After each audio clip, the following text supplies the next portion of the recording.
Hey, hey, hey, you know what time it is? Woo! Get into it! Get into it! Yes! We are back!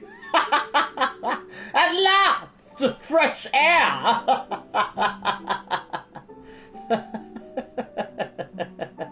I have way too much fun in my life. I have way too much fun. How is everybody today? Welcome back to Storytime with Chris. How we doing? Set the mic up a little bit higher. But we are back with the final chapter of Anne of Green Gables. And after we finish that chapter, I will then reveal the next book that we will be reading, which will be later tonight at 7:30. We'll read the first chapter. So, like I've been trying to hint, for those who've been paying attention, it's a 13-book series that was incredibly popular, and about 3 children who surmount nearly impossible odds. So, look forward to that. But like all good stories, they have to end so that another one may begin. Now, you all do not have to read, you don't have to watch these videos, not read, but watch these videos when they go live. You're more than welcome to watch them in your spare time, in your leisurely time. Like, share, subscribe to the YouTube channel. The link is within my bio on Instagram as well as Facebook. No, I do not do Storytime with Chris for profit. This is just my passion project for my love of literature, and because I genuinely believe that reading is not just fundamental, it is essential, it is important, because it helps us learn about different cultures, learn about different walks of life, improves our language and diction skills, and learning things from a different perspective, opening our minds to worlds seen and unseen that we may not be privy to. You should always be reading, no matter how old or young you may be, whether it's a novel, a novella, a comic book, a manga, a newspaper, a magazine. You should always be reading. And literally, for the adults in the room, whatever you can think of, there is a book for it. Any subject you can think of, any theme or idea, more likely, there is a book for it. It's a good day today. It is a good day to be here with you all. And I thank you so much for your patience with me. Alrighty. Without further ado, I have to get some eyeglass cleaner because my tiny cloth is not doing the job. And it is a chilly day. I don't know about everybody else, but it's a chilly day here in Yellow Springs. It's 44 degrees. And Ohio is really the land of 4 seasons because it's been sunny today, windy, there's been sleet and hail. There's also been extreme winds. And it's been cold, then got sunny and warm again, then got cold again, then welcome to the Midwest. Alright, chapter 38. The Bend in the Road. Marilla went down to town the next day and returned in the evening. Oh, by the way, I do not own the music that you're listening to in the background. I do not own the music that you're listening to the background. Brought to you by Background Music Maker. They are an awesome YouTube channel. Please check them out and show them some love. It definitely is good music to study to or do some leisurely reading to. So yeah, enjoy. Anne had gone over to Orchard Slope with Diana and came back to find Marilla in the kitchen, sitting by the table with her head leaning on her hand. Something in her dejected attitude struck a chill to Anne's heart. She had never seen Marilla sit limply inert like that.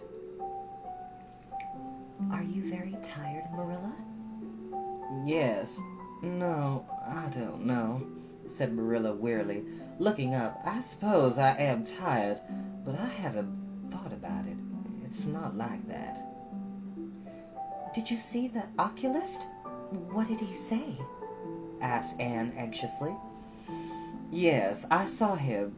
He examined my eyes. He said that if I give up all reading and sewing entirely, and any kind of work that strains the eyes, and if I'm careful not to cry, and if I wear the glasses he's given me, he thinks my eyes may not get any worse and my headaches will be cured. But if I don't, he says I'll suddenly be stone blind in 6 months. Blind, Anne? Just think of it. For a minute, Anne, after her first quick exclamation of dismay, was silent. It seemed to her that she could not speak, that she bravely said, but with a catch in her voice, Marilla, don't think of it. You know he has given you hope. If you're careful, you won't lose your sight altogether. And if his glasses cure your headaches, it will be a great thing. I don't call it much hope, said Marilla bitterly. What am I to live for if I can't read or sew or do anything like that? I might as well be blind or dead. And as for crying, I can't help that when I get lonesome, but there, it's no good talking about it. If you'll give me a cup of tea, I'll be thankful.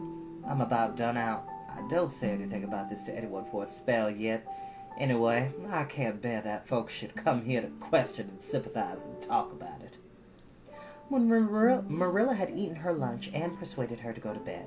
Then Anne went herself to the east gable and sat down by her window in the darkness, alone, with her tears and her heaviness of heart. How sadly things had changed since she had sat there the night after coming home. Then she had been full of hope and joy, and the future had looked rosy with promise. Anne felt as if she had lived years since then, but before she went to bed there was a smile on her lips and peace in her heart. She had looked for her duty courageously in the face and faced it, a friend, as duty ever is when we meet it frankly. One afternoon, a few days later, Marilla came slowly in from the yard where she had been talking to a caller, a man whom Anne knew by sight as John Sadler from Carmody. Anne wondered what he could have been saying to bring that look to Marilla's face. What did Mr. Sadler want, Marilla? Marilla sat down by the window and looked at Anne. There were tears in her eyes, in defiance of the oculist's prohibition, and her voice broke as she said, He heard that I was going to sell Green Gables, and he wants to buy it. Buy it? Buy Green Gables? Anne wondered if she had heard aright. Oh, Marilla, you don't mean to sell Green Gables. And I don't know what else is to be done. I've thought it over. If my eyes were strong, I could stay here and make it out to look after things and manage with a good hired man. But as it is, I can't. I may lose my sight altogether, and anyway, I will not be fit to run things. Oh, I never thought I'd live to see the day when I'd have to sell my home. But things would only get beyond worse, and worse all the time, till nobody would want to buy it. Every cent of our money went in that bank, and there's some notes Matthew gave last fall to pay. Mrs. Lynde advises me to sell the farm and board somewhere with her, I suppose. It won't bring much. It's small and the buildings are old, but it'll be enough for me to live on, I reckon. I'm thankful you're provided with that scholarship, Anne. I'm sorry you won't have a home to come to in your vacations. That's all. But I suppose you'll manage somehow. Marilla broke down and wept bitterly. You mustn't sell Green Gables, said Anne resolutely. Oh, Anne, I wish I didn't have to. But you can see for yourself, I can't stay here alone. I go crazy with trouble and loneliness. And my sight would go, I know it would. You won't have to stay here alone, Marilla. I'll be with you. I'm not going to Redmond. Not going to Redmond? Marilla lifted her worn face from her hands and looked at Anne. Why, what do you mean? Just what I say. I'm not going to take the scholarship. I've decided so the night after you came home from town. You surely don't think I could leave you alone in your trouble, Marilla. After all you've done for me, I've been thinking and planning. Let me tell you my plans. Mr. Barry wants to rent the farm for next year, so you won't have any bother over that. And I'm going to teach. I've applied for the school here, but I don't expect to get it, for I understand the trustees have promised it to Gilbert Blythe, but I can have the Carmody School.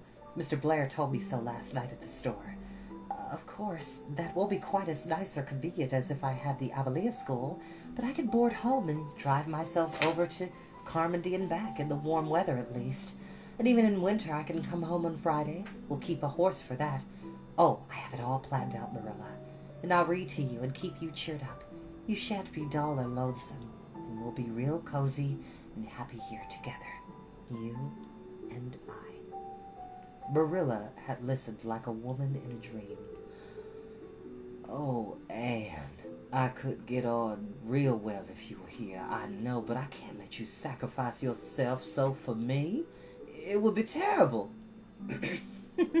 Nonsense, Anne laughed merrily. There's no sacrifice. Nothing could be worse than giving up Green Gables. Nothing could hurt me more. We must keep the dear old place. My mind is quite made up, Marilla. I'm not going to Redmond, and I am going to stay here and teach. Don't you worry a bit about me.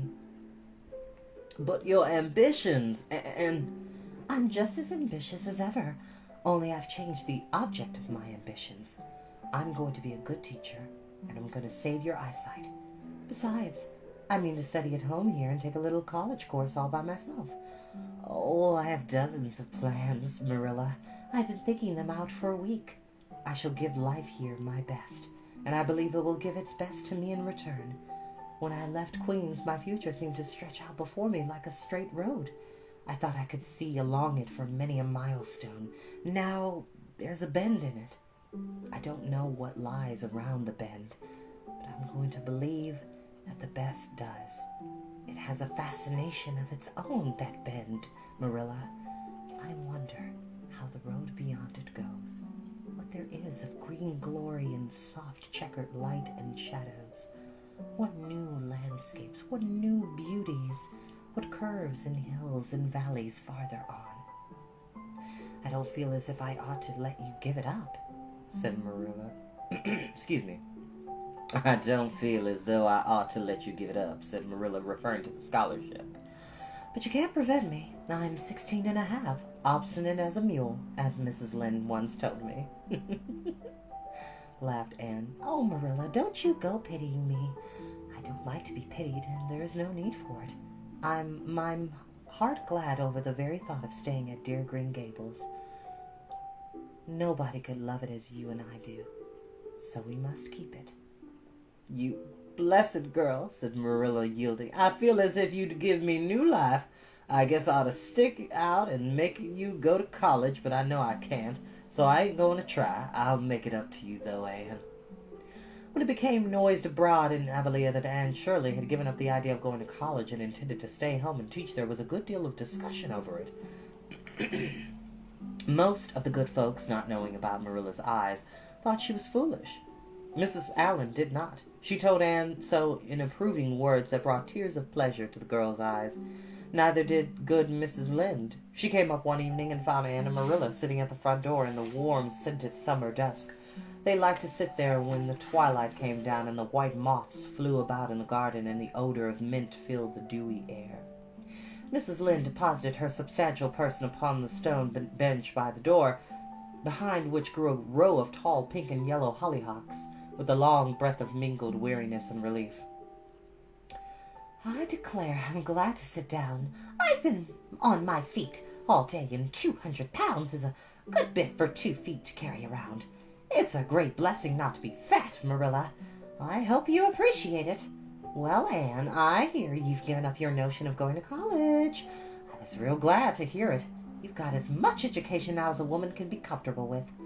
I don't believe in girls going to college with the men and cramming their heads full of Latin and Greek and all that nonsense. Kids, you can go to college. You can go to college, you can go to the military, you can go to business school, trade school, cosmetology, barber school, community college, or you can build your own business. You can do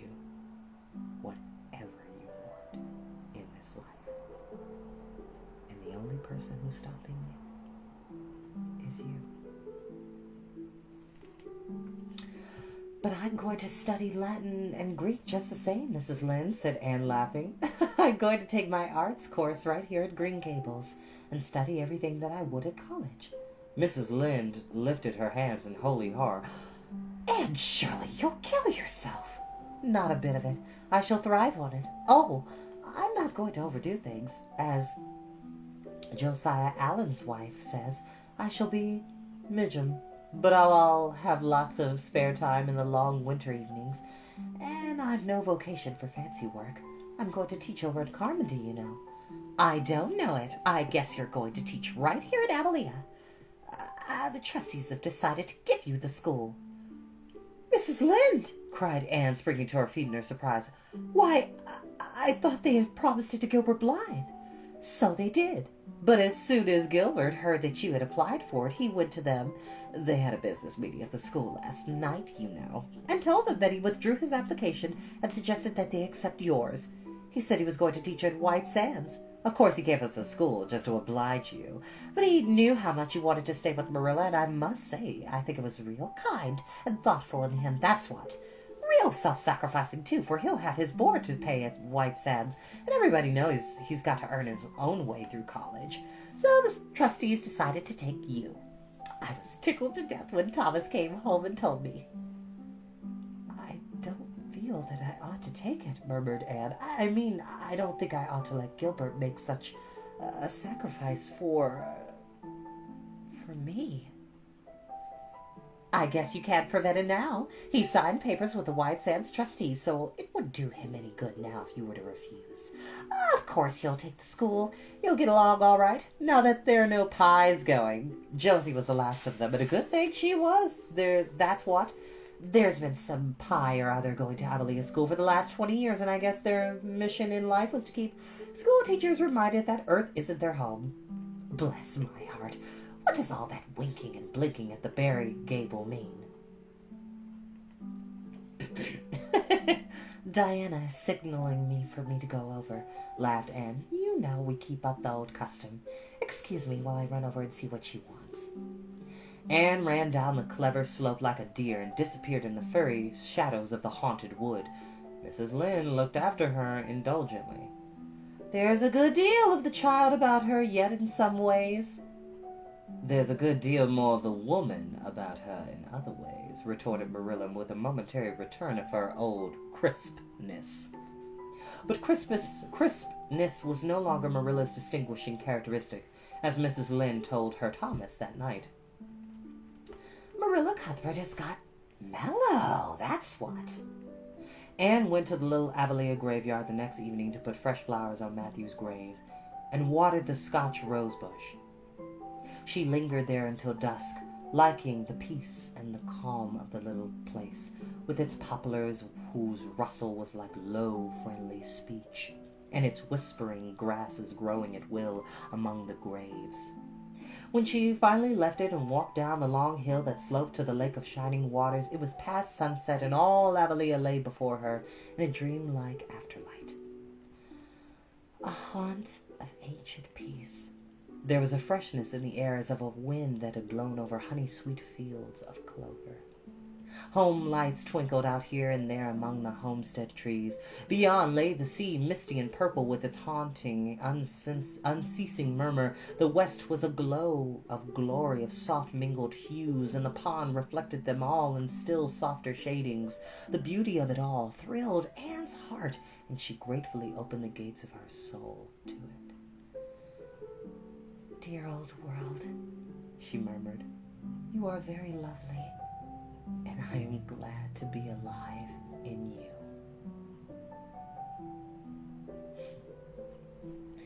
Halfway down the hill, a tall lad came whistling out of a gate before the Blythe homestead. It was Gilbert, and the whistle died on his lips as he recognized Anne. He lifted his cap courteously, but he would have passed on in silence if Anne had not stopped and held out her hand. Gilbert, she said with scarlet cheeks, I want to thank you for giving up the school for me.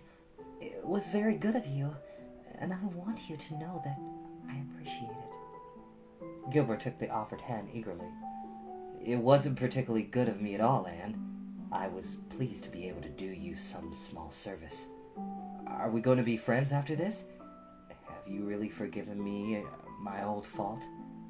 Anne laughed and tried unsuccessfully to withdraw her hand.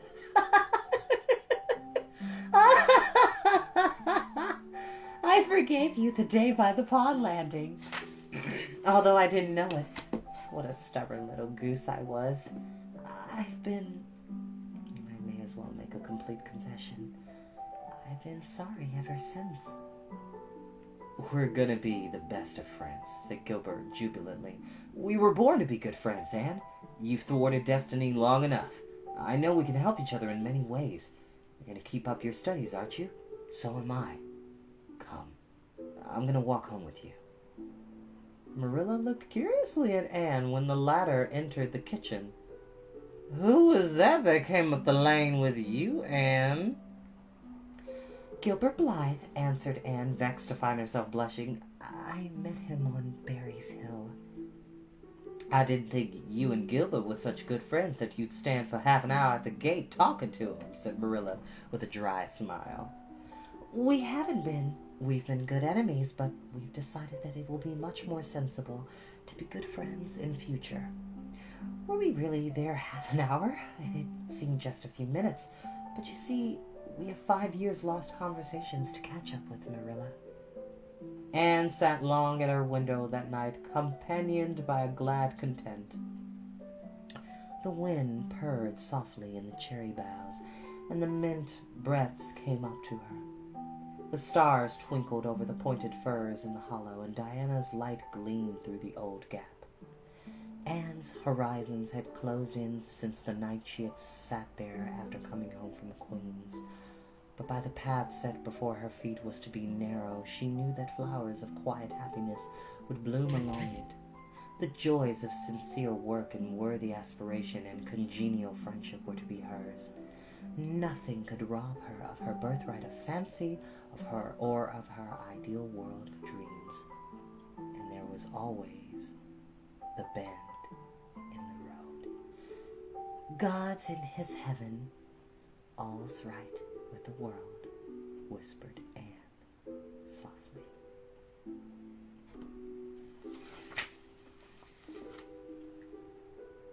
The end. That is the end of Anne of Green Gables.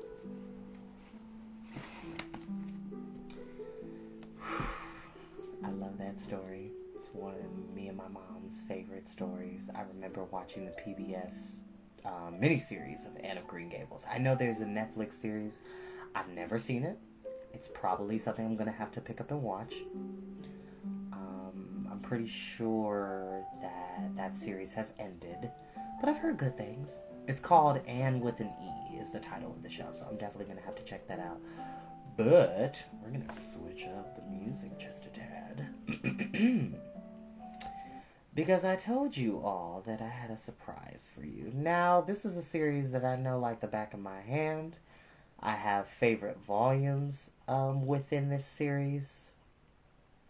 A lot of kids of my age group and even afterwards loved, and I mean loved reading this series. And when I tell you it's going to be perfect for spooky season. Now, I am going to be reading The Halloween Tree on Halloween. So it's something I try to do as a tradition. Every Halloween I read that story by Ray Bradbury. It's a perfect Midwestern story. It encompasses a lot of Midwestern childhood for me growing up in East Cleveland. It's a great story. The Halloween Tree is an amazing story. So, hold on 1 second. Aha, there it is. Okay. Now I don't own the right to this music, but it gives me immense pleasure. Actually, it gives me incredible amounts of pleasure to reveal to you our next book for Storytime with Chris.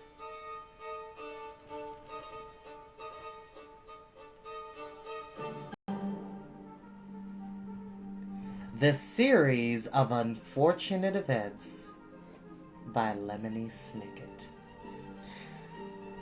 The first book being The Bad Beginning. I love this series. Shout out to Dark Star Bookstore. This is where I got this from. I still need a bit of time before I can collect the rest of them, but we shall start the first chapter of this story tonight at 7:30. I hope to see you all there. Thank you so very much. Yes! This is gonna be so much fun.